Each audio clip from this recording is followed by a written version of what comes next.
Hello, everyone. I'm your host, Melody Ann, and today we are talking about crowdfunding to publish your book.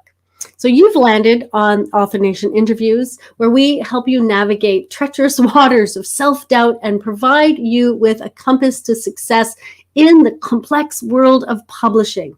So, if you feel like you're surrounded by some stormy seas, swim over to authornation.online and unlock the tools that will help you chart a course to triumph. All right, our guest today, Meliors Simms, is the holistic tooth fairy, a natural oral health coach who has worked with hundreds of clients worldwide to avoid unnecessary dental procedures and have a better experience with the necessary ones. After a diverse career from research to counseling and arts, and a lifetime of terrible teeth, she stumbled on a alternative oral health approach, which prevented what would have been her seventh root canal. Oh, I've never had one, but it sounds painful. That inspired years of independent research and experimentation, eventually resulting in her uniquely holistic approach to oral health. Meliors' new book, The Secret Lives of Teeth, I love that title, is a comprehensive guide to healing teeth and gums from a metaphysical perspective. Hello, Meliors. How are you today? I'm great. Thank you, Melody. Okay, I have to ask, it was that seventh root canal. So what was I understand that generally the catalyst would have been, I don't want to do this anymore. But what was that moment? What was that catalyst? It was like, I'm done. Well, I'd reached the point where I was having panic attacks at the dentist. I was so kind of traumatized by the repeated dental work that I was having. And I was so compliant. I was doing everything that dentists were telling me to, brushing and flossing. My friends used to tease me for my flossing obsession. And I remember sitting in the chair and having this thought for the very first time: what if the dentists don't actually know everything there is to know? Maybe I could find out something else that would help me to stop coming back and having to sit in this chair and having this awful work done. Yeah. I went home and Googled, and Dr. Google gave it up for me. So, yeah. And then, from there you researched, right? So I have to say though, but just before I don't think you're alone in having panic attacks at the dentist. I think a lot of people have, trauma or emotional reactions to the dentist. So for me, I was at the dentist one day, and these two men were standing over me. These dentists were standing over me, and they were arguing whether they should pull this tooth, that tooth, or both teeth. And I was maybe 7 at the time, and I got so overwhelmed and so upset. I jumped up out of the chair. I ran out of the office. I ran through the waiting room, to the surprise of my mother, who kind of went, like, what was that?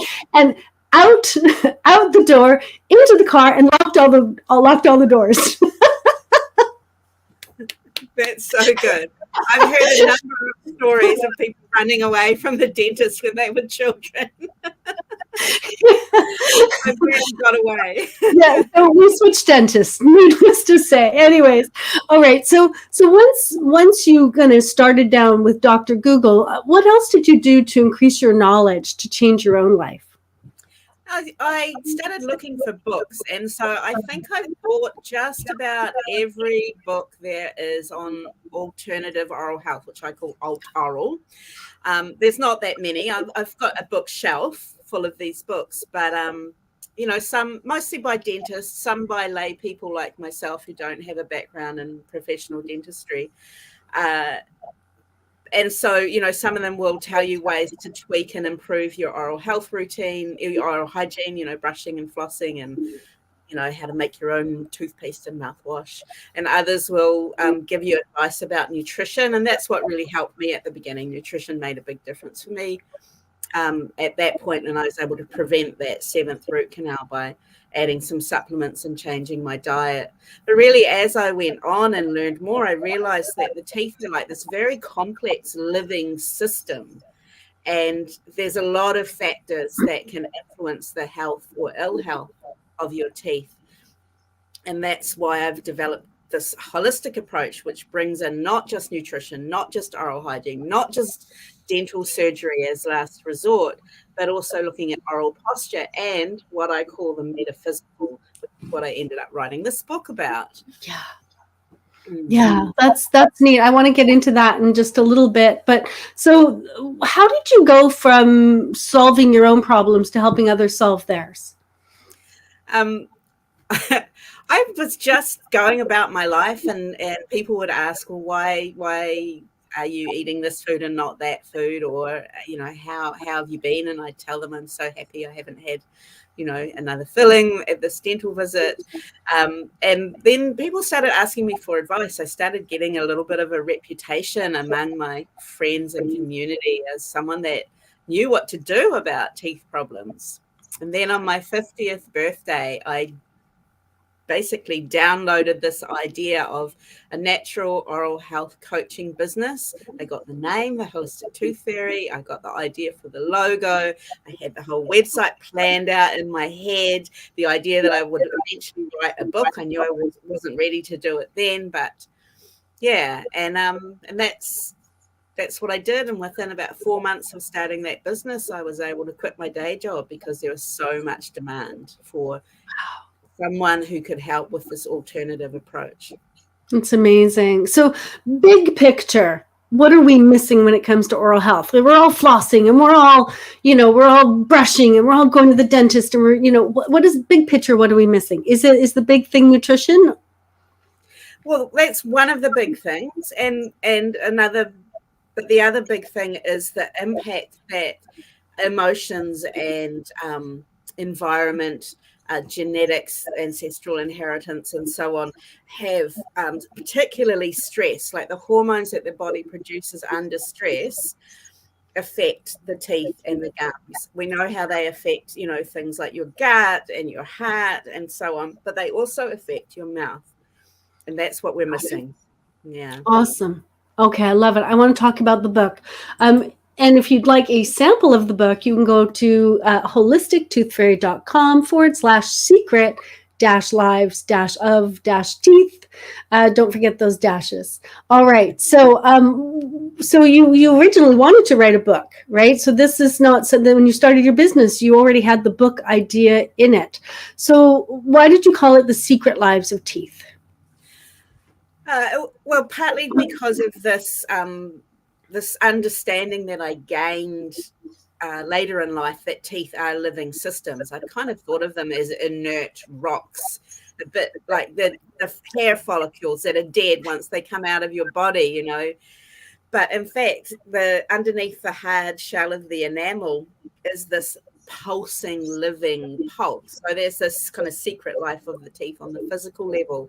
But more particularly because at the heart of my book is a system of metaphysical interpretation that I've developed that's unique to my work, of archetypes. So each tooth has an archetypal way to interpret it. And so that cast of 32 characters, one for each of the 32 adult teeth, they've got their secret lives, and that's what's in the book.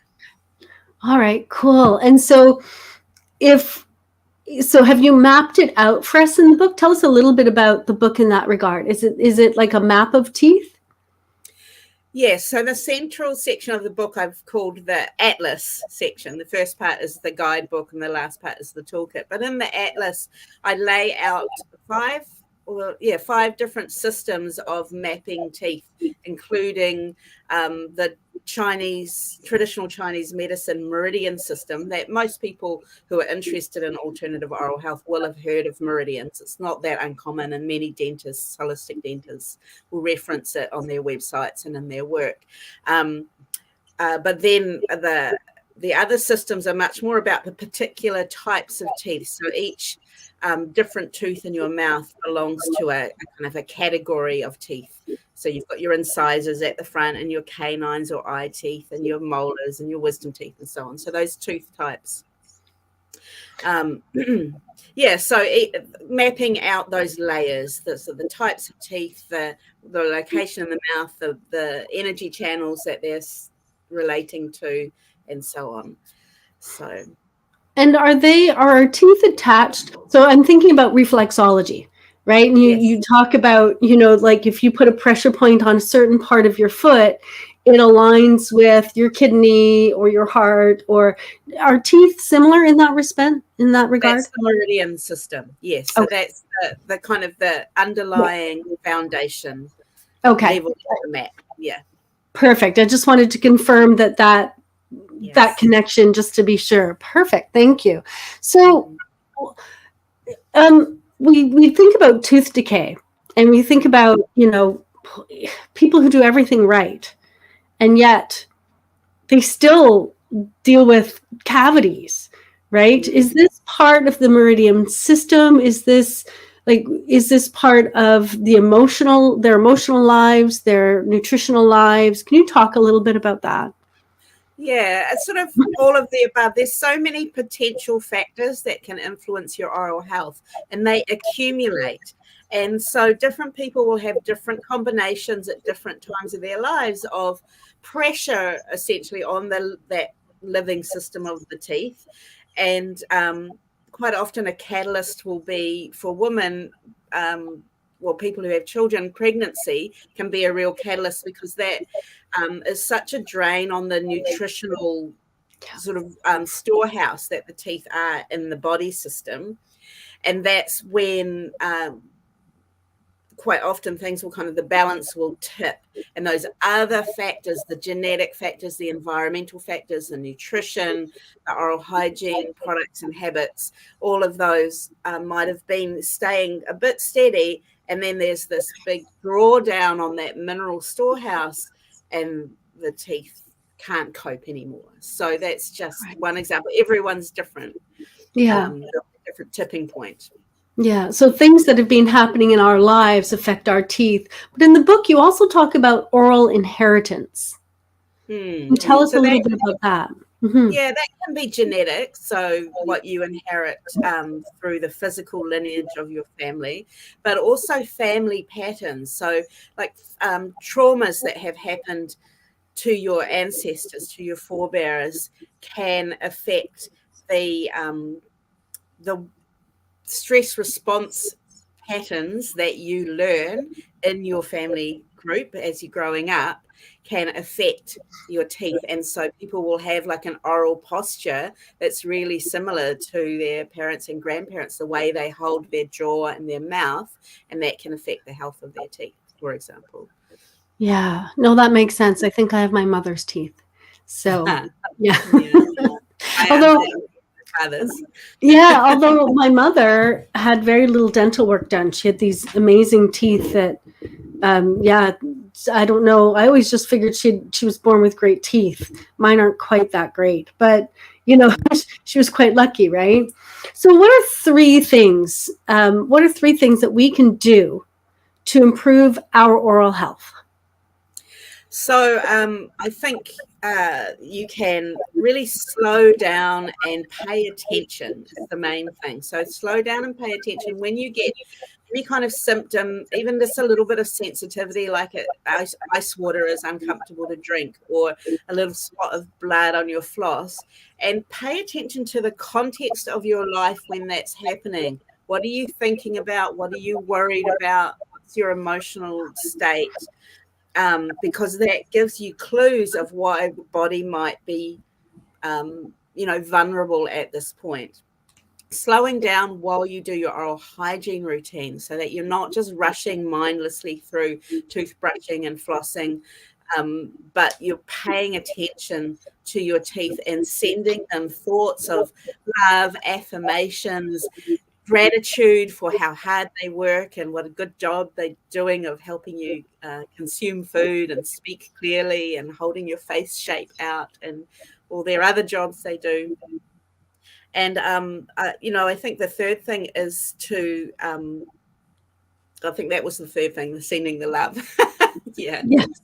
Yeah, Yes. love that. Yeah. So just being more mindful. Yeah. Is one really, really important. And I'm just elaborating on, I'm just like sending that back just because, as I think as we're learning, being more mindful is really such a powerful thing in all aspects of our lives, right? So it's interesting to hear you say, like, what can we do for our teeth? Be more mindful is such an interesting answer, because it seems to be the answer to almost all of our problems sometimes, right? Be more mindful. Where it used to be grateful, now it's be mindful and then be grateful. So, okay, thank you. So I want to talk about your crowdfunding journey, because you decided, instead of saving up or spending money or getting a loan or whatever people do, you decided to crowdfund to pay for the publishing of your book. So why did you make that decision in the first place? I knew I was going to self-publish for all kinds of reasons, and I really wanted a very professional quality book. I wanted my book to be able to sit along other books in a bookstore and look like it belonged there and wasn't just something self-published. They can sometimes look a bit amateurish, and I knew that would cost. I did a budget and I figured out what that would cost. Also, I have a very international audience, which makes publishing complex. I'm not just selling to a local audience. And and so crowdfunding seemed like it would work because I had that audience already in place and I knew they wanted this material. So Okay. And so you figured this could work. That was one of the main things. All right. So I felt confident. Felt confident. And I'm assuming that's one of the factors that authors should consider before taking that leap. So what are some of the other factors that authors should consider before they jump into crowdfunding? So I think you should have an audience already. If you don't already have a mailing list and, a social media presence with a decent amount of followers, and, mine's kind of in the around 5,000 to 8,000 of my audiences. It's not huge by internet standards, but if you think of you can usually get like a 3% conversion. I thought, well, yes, the numbers add up. I can make this work. And the other thing is to think about whether you've got more to offer as a reward than just the book itself. And because I'm a coach and I've got a coaching business, I knew I could offer coaching and workshops, and I could make some other digital products pretty easily. And so I was able to offer a range of rewards. And so I wasn't just selling the book, like one book to one person, and that I would be able to make my goal that way. And I had time. I took the time to plan and prepare. I wasn't doing this at the last minute. Yeah. So those are three things. So have an audience. Definitely. Don't start at zero. You must start with an audience. Mm-hmm. You must be willing to create other products or services that go along with the book for the crowdfunding campaign. Mm-hmm. And 3, take your time. Know that you don't be in a rush. If you're in a rush, it may not work for you. It's something you really want to plan out and think about and build up to. Those are the 3 factors that I hear you saying. Yes. Awesome. All right. Thank you. So at what point in the journey did you start the campaign? So did you, were you doing the fundraising as you were writing it, or did you write the first draft? So tell us, can you put the pieces together for us? Sure. So I had a first draft and I'd send it to a developmental editor, and then I'd finish the second draft after that. So second draft, the 10 millionth draft, really, because you rework and you rework. But anyway, I thought it was pretty well finished, but it hadn't been to a copy editor yet. And that was the point where I wanted to raise money so I could pay the copy editor and all the other costs from that point onwards. And I started warming up my audience about 3 months before the actual launch of my Kickstarter campaign. So I was letting my newsletter list know. I was dropping breadcrumbs on my social media. I was starting to share the cover. So I had a cover design, or a preliminary cover design. And the title, I'd actually worked all of that out in quite a public way, getting input from my community. before that. So people were ready for this book. They were eager. People were writing to me pretty regularly and saying, when's the book coming out? How's the book coming along? When can we read it? So I was feeling that pressure. Yeah. Which sometimes makes people think they should rush through it. What would you say to that? Well, I really was rushing, but I also was holding my aspirations of a professional quality book as more of a priority than rushing things. It took a lot longer than I thought. I thought I was going to be getting the book out to the Kickstarter people as a finished product in January of this year, and really I was sending it out in April. So yes. Yeah, it just takes that long. And I'm a first time doing this, so I didn't know how long it would take. Yeah. And that's great advice, right? So if you think it's going to take so long, add 4 months, right? Because realistically, if it's your first time, it's probably going to take you an extra 3 to 4 months than you think it's going to take you. So you started the crowdfunding after the first developmental edit. Is that correct? Yes. All right. And so from the time you started the crowdfunding campaign, including the warm-up, right? So you started warming up 3 months in advance, including that. How long did the entire campaign take until you closed it? So the campaign was live for 3 weeks, I think, 23 days. Yeah, it was a relatively short campaign by some Kickstarter standards, but I knew I wouldn't have the stamina to keep it going longer. And also I'd left it quite late in the year, and I didn't want to run into kind of Black Friday sales and the whole build up to the holiday season with people's purchasing decisions, because I knew I wouldn't be delivering the book in time for those holiday gifts. So I wanted it to be right outside of those purchase decisions. Yeah. Lots of pieces to calculate. Exactly. So 3 months of warming up your audience and approximately 1 month of the campaign. So 4 months. Yeah. And that 4 months started just as you were finishing up your first developmental edit. And then after the campaign and the money came in, then you went on and did the copywriting, the copy editing and the finalized cover and all of those pieces. Is that right? Yeah. So I had the money and I paid a copy editor and a proofreader and the designer for the exterior and then the interior. And then, I got an index. That was one of the stretch goals that I was really excited about in my Kickstarter campaign, was raised extra money so I could pay for a professional index. That took a lot longer than I thought it was going to. That was a lesson. Yeah. But I'm so glad I've got the index in the book now. Yeah. And and all the other little bits and pieces, formatting for an ebook and formatting for this printer and print on demand, and on it goes. Yeah. Oh, and I have to say, indexing is complex. And now we have tools to help, but I always think about indexers before we had technology. So now there's some technology. You can, find this word and you can find all the pages, it's a little easier. But I have to say, indexing is a very complex process.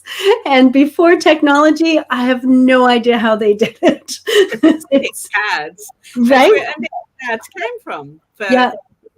Yeah, I remember my dad indexing, because he's an author too. I remember him in the 70s and his boxes of index cards where he was indexing his books. Yeah, but crazy, right? To think of that. It's like, I get it, but I still don't understand. Like, how did that must have just taken hours and hours and hours. So it's very impressive. Very, very impressive. So how did you know that your campaign was likely to be successful? I did the math. It really just boiled down to the numbers. And I had the numbers of people that I knew I could count on to buy the book. I took my total audience and divided by conversion rate, and then I had the different prices of the reward levels that people could purchase, and I made an educated guess at like what's the minimum purchase they would do, and then and then the timing of it, to make sure that they would do it within the time frame of the Kickstarter being live. I did the math, and I'm not a math person. It wasn't easy. I got a spreadsheet from someone who shares a free how to budget your Kickstarter campaign, and I fiddled with that and went over it and over and over it. I was so scared I was calculating it wrong. And but in the end, I was confident enough to go ahead, and yeah, it was successful.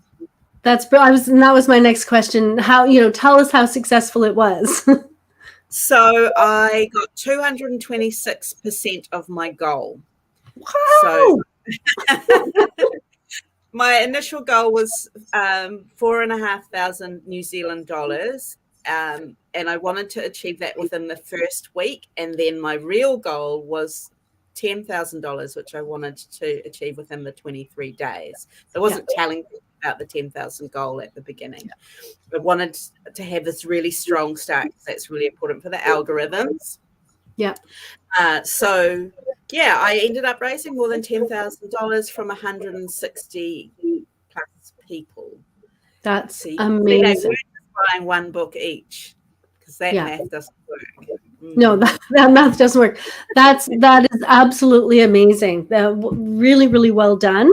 And it sounds like you really thought it out right from, what do I need to consider before I get into it, including warming up your audience. I think that was really, really smart.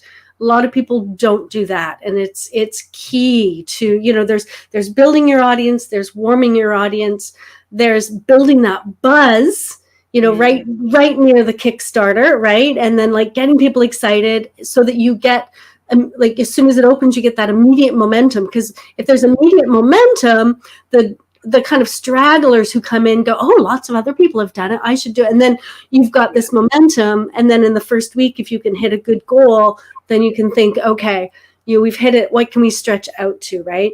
And $10,000, I know some authors go, $10,000 for self-publishing. But if you think about all the things you're paying for, the professional cover, the professional index, the professional interior design, the developmental editor, you had a copy editor and a proofreader, and I'm assuming you had it proofread more than once. You must have had a proof done and then had proofed the proof.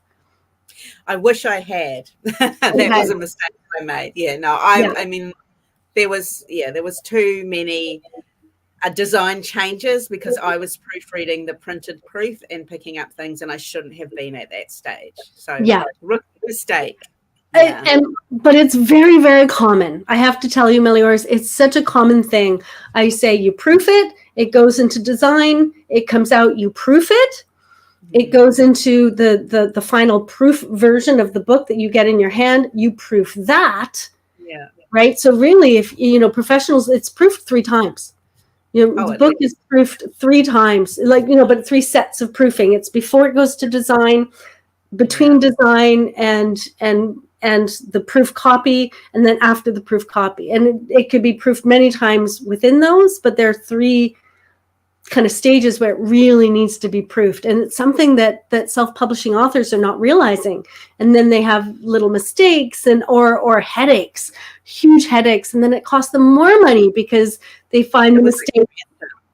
Right. And then they have to go back to design. And so I'll get off my soapbox now. That's my public service announcement for the day. Aloud is my read your book aloud to yourself and read it from back to front. Those are the 2 things that you would do before it goes to the designer. Yeah. Yes. I always tell people, and just to be clear to everyone, you read the last sentence and then the second last sentence and then the third last sentence and so on.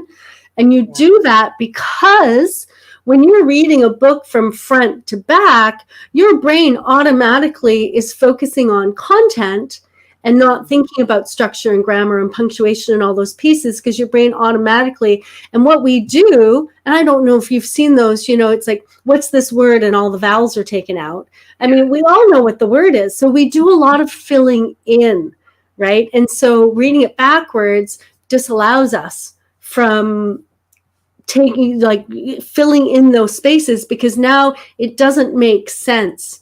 And so the only thing we're focused on is the spelling, the typos, the punctuation, the misplaced words, or whatever it happens to be, right? So I think that's really, really great advice. Thank you. So what other advice would you give authors thinking about using crowdfunding to publish their book? Take your time. Like, is there any other kind of vital things you've learned from this end? Yeah, I would say don't wing it. Like there's people who have trodden this path before, and they are sharing their knowledge. You know, I've worked with a couple of teachers. I bought courses. I bought a book. I studied those. I put into practice what I was learning from those books. Whenever I was doing, you know, another step in the process of the Kickstarter, I would be Googling. I was listening to podcasts continuously of people talking about Kickstarter. I was just soaking up all the knowledge. Yeah. Don't wing it. It's too complicated and way too much at risk to just see, oh, I could do that. And yeah, I love that. Immerse yourself in it, right? So if you want to learn more about Meliors, you can go to holistictoothfairy.com. And I want to say that the Kickstarter campaign that Meliors used, we've dropped the link in the description for you, in the show notes for you. So if you want to see a well put together Kickstarter campaign, it is still up. I mean, you can't donate, but it is still up and running. So you can check that out there as well. I just want to point that out. All right, so launching your book. So with Kickstarter campaign, it's interesting because people pre-bought the book. And so the first thing you want to do is you want to get the book out to the people who've already paid for it before you actually like launch it into the world, right? Mm-hmm. And so that was your next step, was to figure out like how to distribute the ebook and how to get the hard copy out and how to like deliver the workshops and the coaching and all of that. Was that the next step? Yeah. And that's really been my focus for most of the last 3 months. Of just been delivering all the different pieces. Well, really since December. I started delivering some of the digital rewards in December. And that's actually a piece of advice I would say, is have all your rewards ready before you launch your Kickstarter. I was like, I'll be able to do this afterwards, and it's just been a lot of pressure and stress at the same time as publishing the book, to be producing ebooks and scheduling workshops and and then it lands up on Friday night. Your friends are going, are you coming to the concert? No, I'm not. Christmas Day. What are you doing? Well, I'll work, and then we'll eat. Like, it just, because it was over December. I'm just noticing that it's over December, so you probably gave up some things in December to get things done, right? That's really, really good advice. So has your book launched to the public? I know the answer, but I want you to announce it.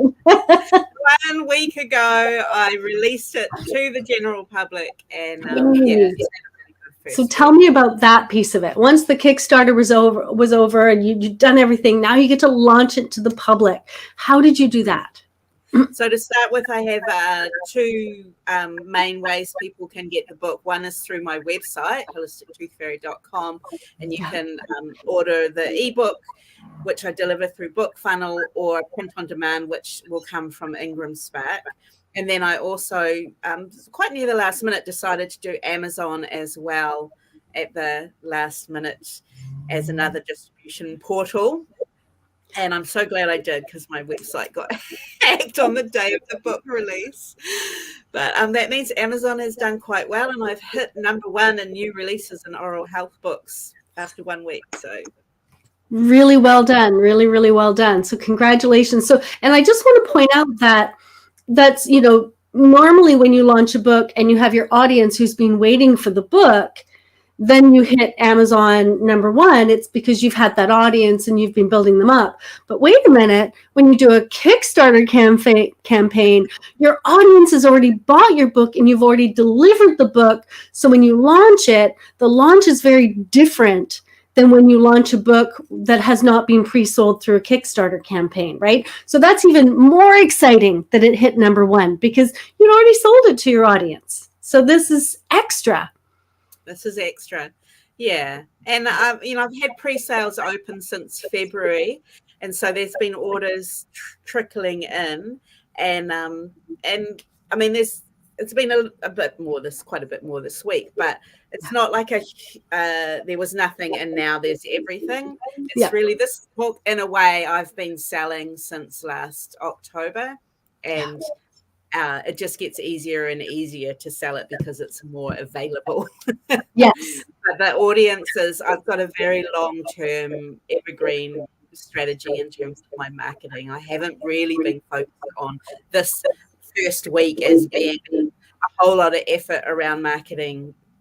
Just laying in the foundations for the long term. Yeah, and I think that's really good advice. So a lot of authors, and unfortunately, a lot of publishing professionals allow authors or use that to, convince authors to work with them. And because there's this whole launch, right? I'm an author now and I've launched. It's so exciting. But the problem with that is there's no long-term plan in place. And I meet a lot of authors who are like, well, I did this launch and then nothing. And they feel really disheartened and disappointed. And it's like, well, what is that evergreen strategy? That's really more important. You could get 100 or 1,000 or whatever on launch, but what if you could have an evergreen strategy that lasted every week? You could get 25 for the next 5 years. That would be far more valuable, right? So it's good to hear that you focused on that. Well done. Is there anything we're missing as we wrap up? I think because it's a nonfiction book, and I've got a business that the book is central to. I very much have been thinking about all the aspects of the book in the context of my coaching business. So, I've got the book as a purchase when if you are going to buy a coaching session with me, you get offered the book at the checkout. When you've read the book, you get offered a free download off my website. And at that point, I offer you the opportunity to find out about coaching as well. So it's really enmeshed in this bigger picture. It's not just, I've done the book, book, go off and fly by yourself into the distance. No. Yeah. And that's what I call integrating it. Yes. Yeah. Right. So when I talk to authors and they say, how do I promote it? And I said, you integrate it, which is, it's slightly different than promoting it, integrating it into your business. Exactly. And I just want to just maybe back up a little bit, but I mean, you chose the right topic, and we didn't talk about that, but I think that's really important. You had an audience, and so you could ask them what they wanted. You could figure out the topic that was going to make all of this possible. And although we didn't say that, I just want to bring it up because the other thing that happens is authors come to me, they've written this book, and it's like, well, it's not selling. It's, well, who did you talk to about the book? Like, what readers did you talk to? How did you figure out the topic? Oh, I just figured out what I wanted to write about. So, okay, so you're writing for yourself, not your audience. Yeah, no, that's, so you actually did some research with your audience to figure out what was going to make all of this possible. Yeah, I mean, I'm really lucky that the topic I was most interested in personally is also the topic that my audience was very, very interested in. But I actually started writing the big book of everything I know about alternative oral health a couple of years ago. And after about 20,000 words, I realized this wasn't just one book. It needed to be at least 3 books. So I split it out and was like, okay, so which of these 3 books do I want to write first? Well, the one that there's no other books in the marketplace, and the one that the SEO on my website brings the most visitors consistently year in, year out, is people searching for spiritual meanings of tooth decay, toothache, gum disease, and so on. And so I knew that's what people were looking for, but they weren't finding it anywhere because I'd been looking, I hadn't found it anywhere. And it's also the topic most interesting to me. Of course, that was the book I was going to write. Yes. So. Yes. But if your audience had wanted something else first, would you have written something else, even if it wasn't number 1 for you? I don't know. I don't know. Okay. I mean, I really feel like I had to get this off my chest, but I'm so glad it coincided. Yeah. Yeah, absolutely. A fair answer. All right. Remind us again where we can get a copy of the book. So at my website, holistictoothfairy.com, secret lives teeth, or Amazon, where it's doing really well all on its own, with no effort from me. The Holistic Tooth Fairy link that's showing right now, that is they can get a sample of the book there too, though, can they not? Yeah, you can read the first 1.5 chapters there. Perfect. Okay, and then you can go on to buy the book if you want. And where can people find you, Meliors, if they want to reach out to you? If I need, I don't know, caps or whatever, and I don't want them, and I want to talk to you to figure out how to avoid that, where can I get a hold of you? So the best way to get a hold of me is at holistictoothfairy.com. I have a contact form there, and also you can book in for a free 15-minute assessment call. I'll meet with you and we can have a chat about whether coaching could be helpful for you. But I'm also on Instagram and on Facebook. I've got a big library of videos on YouTube, and every 2 weeks I show up on a free meditation app called Insight Timer, and I do free readings live. So you can come and ask me your question and I'll answer it live on the call. So lots of places to meet me. That's amazing. Thank you so much. Meliors, thank you so much for joining us today. I really, really enjoyed it. It's made me think about my teeth more than I have in a while. Thank you so much. Thank you. It's been a great honor and a pleasure. Thank you. All right. Thank you for joining us today at Author Nation. We are the place for your answers for writing and publishing nonfiction books, and of course, integrating them into your business. So if you would like to dip into our resources, you can go to authornation.online. There's a selection of downloads for you depending on the stage you are in. And next week, we will be chatting with Corey Walker. She's one of the authors of Instagram for Dummies. And I don't know about you, but I need that. I'll see you then.